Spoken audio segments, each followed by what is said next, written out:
Ahoy, friends! I'm coming to you from a hospital in Ohio. Don't worry though, I'm good now.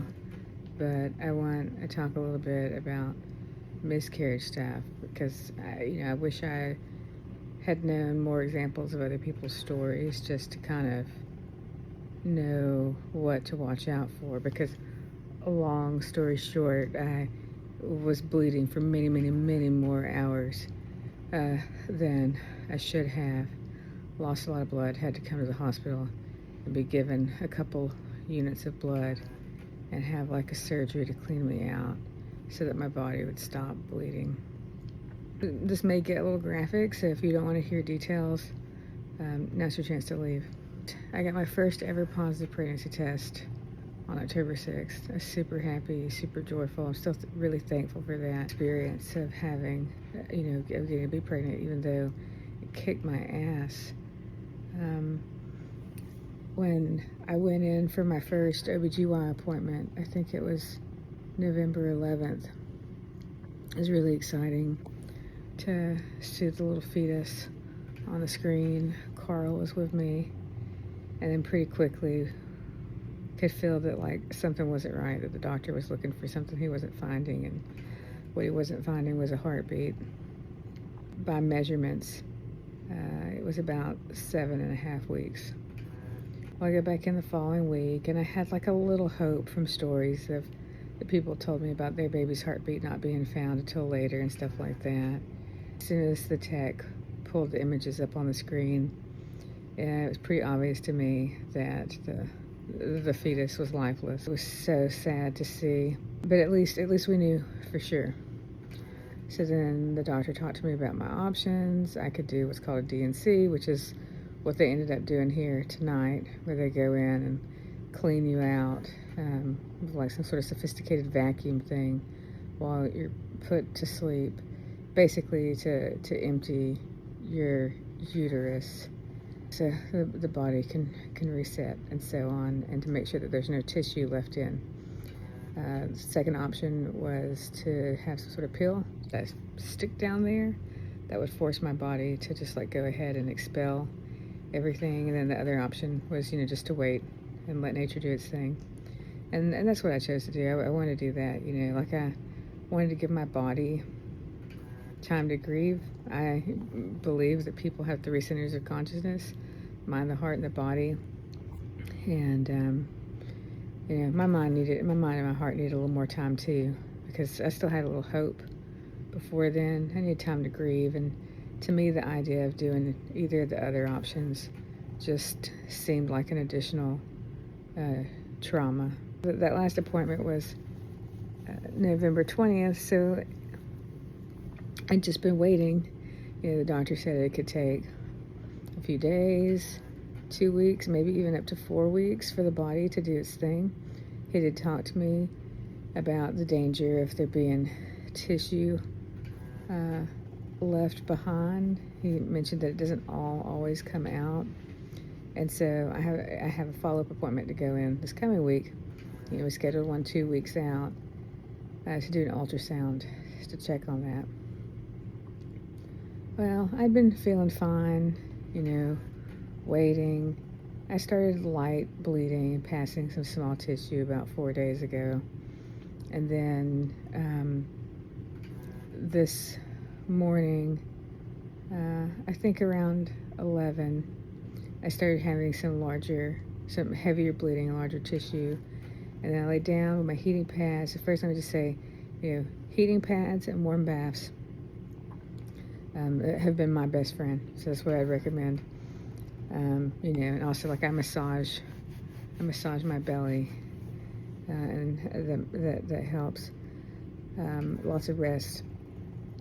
And then and I alternated the first part of the day between waking up and going to the bathroom and stuff, and then going and laying down with a heating pad, because I was cramping pretty bad today.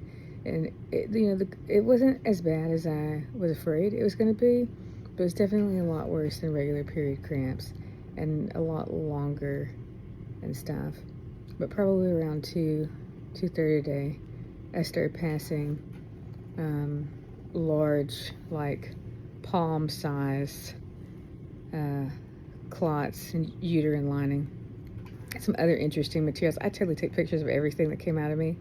Thank God for ChatGPT. Thank God for AI in this instance, because I can't exactly like get on Facebook and post my pictures and be like, hey, what is this, people? Like, what's this thing? Apparently there's like a piece of calcified uterine lining that came out of me. It looked like a tiny fragment of coral. I thought that was really interesting. And of course everything that came out of me, I was like, is this my embryo? Like, where's my blueberry at? For me personally, I don't like the idea of flushing blueberry down the toilet. Like, I don't know if I'm going to bury it or what, but, something. And anyways, eventually I got in the bathtub. I ended up just getting the bathtub like 3 times a day. And I don't know how many times we drained the tub and ran a new bath, like a warm, hot bath. It will relax the cervix and help things come out easier. So, like I literally had a blood bath today, several of them, in fact. When you're going through this kind of stuff, whatever. Anyways, I think it was around, did we say it was 5 o'clock, 5:30 when Blueberry came out?